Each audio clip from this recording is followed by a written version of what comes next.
Bugün çox gözəl suallar var, onları biz cavablandırmaq da xoşdur. Deməli, zob məsələlərini adətən hamiləlikdən əvvəl həll etmənizi məsləhət görürük. Hamilə qaldıqdan sonra bununla uğraşmağı istəmirik. Daha doğrusu əlimizdə indikator yoxa çıxır. Yəni necə olur bu iş? Mən sizə belə izah edeyim. Hamiləlik hormonu var, XGC, yəni beta-HCG dediyimiz hormon.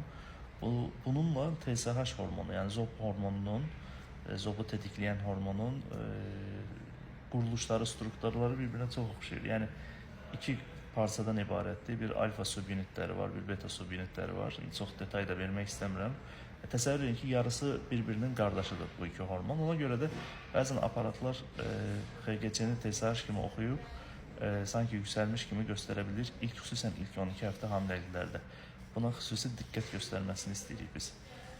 Həkim yoldaşlarımızın da, xəstələrimizin də, yəni ay doktor, hər şey qaydasında idi, işte 5-ci həftədə verdik, TSH aniden yüksəlibdir. Hər zaman işte TSH olmaya bilər. Ona artıq yəni daha yaxşı, daha düzgün kalibrasiyası, daha yaxşı laboratoriyalarda bu işi təkrarlamaq həmişə faydalıdır. Əlbəttə ki, bu detalları yaxşı olar ki, endokrinoloqun sizinlə danışsın, yəni direkt qadın doğumu sahəsində deyil. Amma belə bir incə bir nüans var, o incə nüansdan istədim xəbərdar olasınız.